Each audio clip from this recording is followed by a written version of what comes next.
역사를 돌아보면 한 가지 질문이 반복해서 등장한다. 침략자들은 전염병을 함께 가져왔는데 왜 정작 그들 자신은 가장 많이 죽지 않았을까? 흔히 들리는 설명은 간단하다. 그들은 더 강했고, 더 발전했고, 더 나은 의학을 가지고 있었다는 것이다. 하지만 이 설명에 머무는 순간 우리는 이야기의 핵심을 놓치게 된다. 사실 많은 경우 침략자들은 우리가 상상하는 만큼 건강하지 않았다. 유럽의 역사 기록을 보면 그들은 위생이 열악한 도시에서 살았고 평균 수명도 낮았으며 어린아이들의 사망률은 매우 높았다. 자연 환경과 더 밀접하게 살아가던 원주민 공동체와 비교했을 때 누가 더 약했다고 말하기는 쉽지 않다. 어쩌면 처음부터 누가 더 강했는가라는 질문 자체가 잘못된 방향이었을지도 모른다. 많은 연구자들이 선택하는 해석은 이렇다. 침략자들이 살아남은 이유는 그들이 우월해서가 아니라 이미 전염병과 함께 살아온 경험이 있었기 때문이다. 수천 년 동안 유라시아와 아프리카의 사위는 천연두, 홍역, 독감, 패스트와 같은 질병에 반복적으로 노출되어 왔다. 매번 모두가 죽지는 않았지만 그 과정은 잔인한 선별이었다. 질병은 한 번에 모든 것을 파괴하지 않고 살아남을 수 있는 사람만을 남겼다. 중요한 점은 이것이 완전한 면역을 의미하지는 않는다는 것이다. 그것은 단지 즉각적으로 무너지지 않을 정도의 내성에 가까웠다. 유럽인들도 신대륙에서 병에 걸렸고 고열에 시달렸으며 실제로 많은 이들이 죽었다.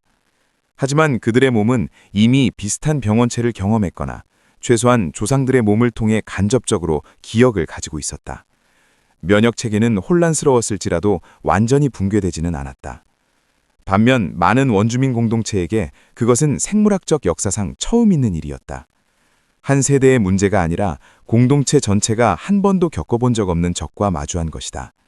면역체계는 준비되지 않은 군대처럼 움직였다. 반응이 너무 늦거나 혹은 지나치게 과도했다. 우리는 수백 년 전 개별 사례의 정확한 메커니즘을 알 수는 없지만 현대의학은 분명한 사실 하나를 보여준다. 많은 경우 사람을 죽인 것은 바이러스 그 자체가 아니라 그것에 대응하는 신체의 혼란이었다. 여기서 종종 간과되는 점이 있다. 전염병은 모두를 죽일 필요가 없다.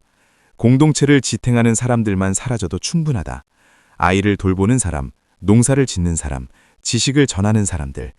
이들이 동시에 쓰러지면 사회는 스스로를 유지할 수 없게 된다. 침략자들은 이미 안에서부터 생명력이 빠져나간 땅에 들어선 셈이었다. 어쩌면 많은 경우 군대는 전염병 이후에 도착했을지도 모른다. 그들은 재앙을 만든 존재라기보다 이미 무너진 질서를 이용한 존재였을 가능성이 있다.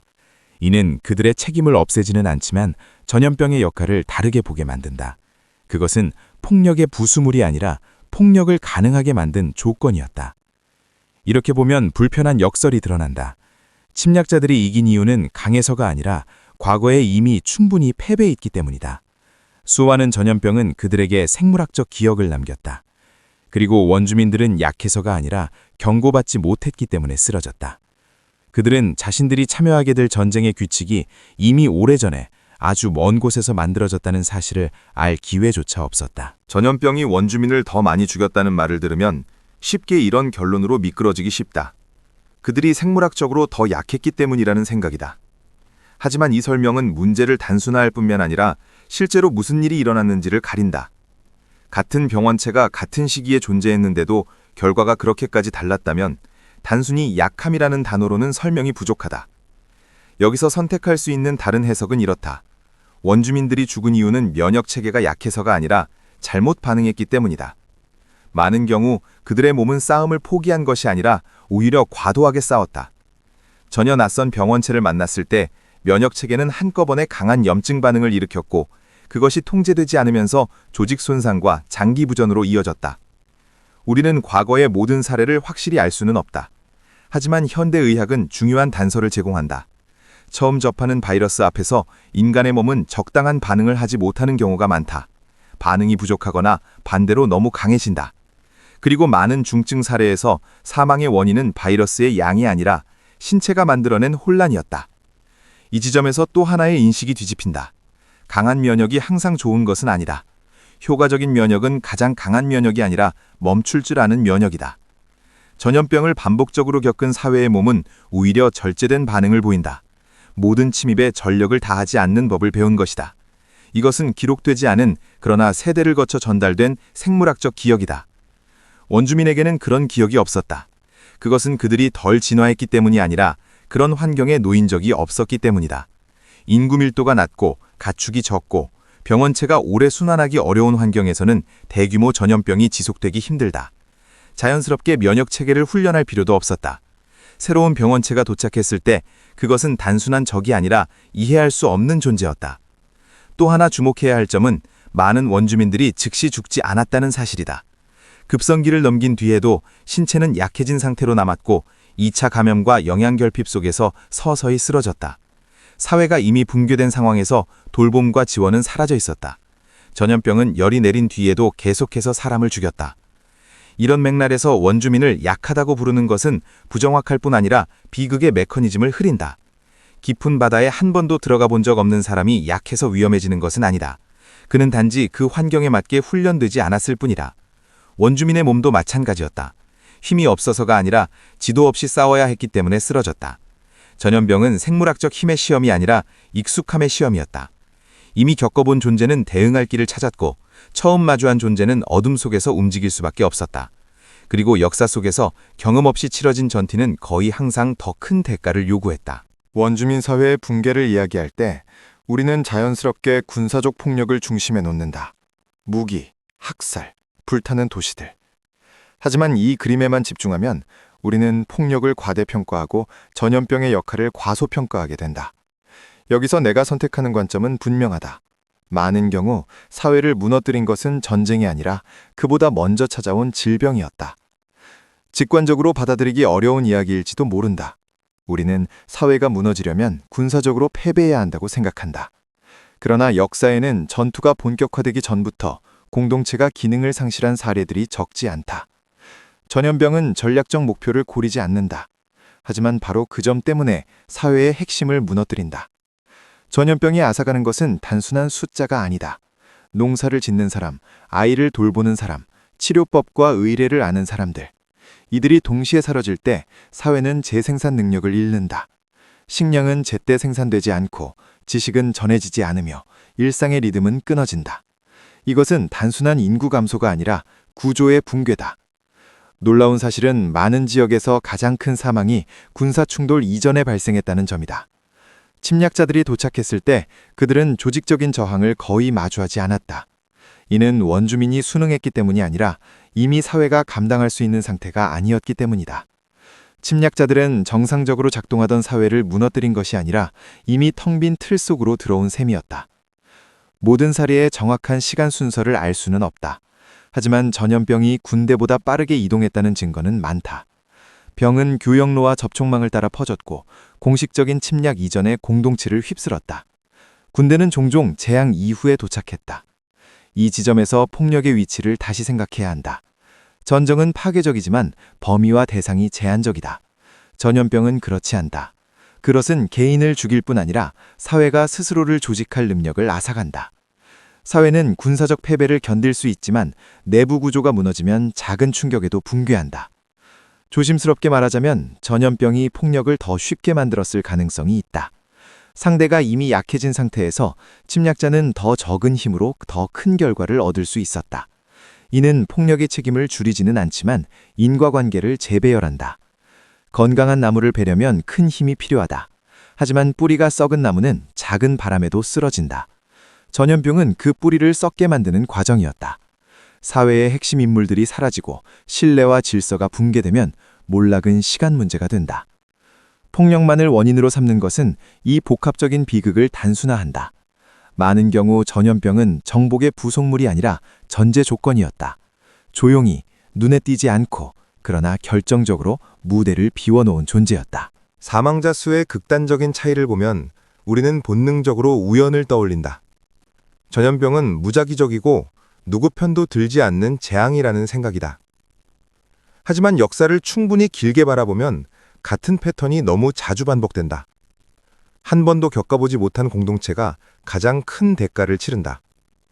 이 반복은 우연이라는 설명을 점점 설득력 없게 만든다. 여기서 내가 택하는 관점은 전염병이 중립적인 현상이 아니라 접촉의 관성을 따른다는 것이다. 의도를 가진 것은 아니지만 가장 저항이 적은 곳에서 가장 큰 피해를 낸다. 산불이 오랫동안 불타지 않은 숲에서 가장 격렬하게 번지는 것과 비슷하다. 나무가 약해서가 아니라 불붙을 재료가 쌓여있기 때문이다. 놀라운 점은 침략자 역시 병에 걸리고 죽었지만 사회 전체를 동시에 잃지는 않았다는 것이다. 반복적인 전염병을 겪은 사회는 의도치 않게 완충장치를 갖추게 된다. 일부는 면역을 가지고 있고 일부는 대체 가능한 구조를 형성하며 위기에 대응하는 집단적 반사가 존재한다. 피해는 크지만 전면 붕괴는 피한다. 반대로 처음 겪는 공동체는 모든 층이 동시에 무너진다. 적은의 시간도 완충도 없다. 전염은 이해보다 빠르고 반응은 뒤따르지 못한다. 이런 상황에서 전염병은 마치 한쪽 편을 드는 것처럼 보인다. 하지만 그것은 단지 가장 열린 경로를 따라 움직일 뿐이다. 또 하나의 역설은 위험한 병원체 대부분이 인구가 밀집되고 교류가 많은 사회에서 탄생했다는 사실이다. 그런 사회는 병원체를 진화시키는 환경이 되었고 그 결과는 다른 세계로 전파되었다. 문제는 도덕이 아니라 축적된 접촉의 역사다. 불편하지만 인정해야 할 점이 있다. 전염병은 과거에 더 큰 고통을 겪은 사회에게 결과적으로 유리한 위치를 제공했다. 이것은 공정하지 않지만 일관되다. 역사는 고통을 균등하게 나누지 않는다. 축적된 뒤 불균형하게 방출한다. 지식과 학습의 가능성을 부정할 수는 없다. 하지만 전근대 사회에서 전염병의 속도는 이해의 속도를 앞질렀다. 준비되지 않은 사회는 기존의 반응만으로 버텨야 했고 많은 경우 그것은 존재하지 않았다. 그래서 전염병을 중립적이라고 부르는 것은 의도의 문제에서는 맞을지 모르지만 결과의 문제에서는 틀리다. 그것은 반목적으로 같은 방향의 피해를 만들어냈다. 이것은 도덕의 문제가 아니라 역사적 규칙의 문제다. 전염병은 혼란스럽지 않다. 다만 접촉의 역사에 충실할 뿐이다. 이 이야기가 과거에만 해당한다고 믿고 싶은 유혹은 크다. 현대 의학과 백신, 글로벌 시스템이 이 문제를 해결했다고 생각하고 싶다. 하지만 나는 다른 해석을 선택한다. 현대는 규칙을 없앤 것이 아니라 잠시 가려놓았을 뿐이다. 새로운 병원체가 등장할 때 가장 먼저 시험받는 것은 기술이 아니라 익숙함이다. 비슷한 경험이 있는 사회는 작은 이점을 가진다. 그렇지 않은 사회는 어둠 속에서 대응해야 한다.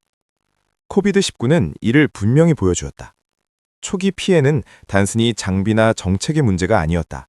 사회와 몸이 동시에 준비되지 않은 상태였다. 놀라운 점은 기술이 불평등을 없애지 않고 오히려 드러냈다는 것이다. 백신은 빠르게 개발되었지만 동시에 도달하지 않았다. 의료 시스템은 존재했지만 균등하지 않았다. 변두리에 있는 공동체들은 과거의 원주민과 비슷한 위치에 놓였다. 침략자는 없었지만 격차는 존재했다. 정부가 빠르다고 해서 대응이 빠른 것은 아니다. 지식은 신뢰와 정치, 문화에 의해 왜곡된다. 많은 사회는 아는 대로 행동하지 않고 믿는 대로 행동했다. 그 틈에서 전염병은 계속해서 피해를 만들었다. 현대는 새로운 원주민을 만들어낸다. 지리적 개념이 아니라 생물학적, 사회적 개념이다. 고립된 공동체, 의료 접근성이 낮은 집단, 대규모 전염병을 경험하지 못한 세대. 이들은 위기에 맞닥뜨렸을 때 집단적 기억이 거의 없다. 미래의 전염병이 과거를 그대로 반복할지는 알 수 없다. 하지만 메커니즘은 여전히 존재한다. 전염병은 항상 준비되지 않은 곳을 찾는다. 그것은 처벌이 아니라 검증되지 않은 시스템의 결과다. 진보는 안전을 보장하지 않는다. 위험의 형태를 바꿀 뿐이다. 군대 대신 비행기와 도시가 있고 고전적 원주민 대신 취약한 집단이 있다. 전염병은 더 이상 침략자와 함께 오지 않지만 여전히 격차와 함께 온다. 우리는 이 결말을 오래전부터 알고 있었는지도 모른다. 준비되지 않은 쪽이 더 큰 피해를 입는다는 사실을. 하지만 매 세대는 자신이 예외라고 믿는다. 그리고 전염병은 그 믿음을 조용히 그러나 확실하게 부정한다.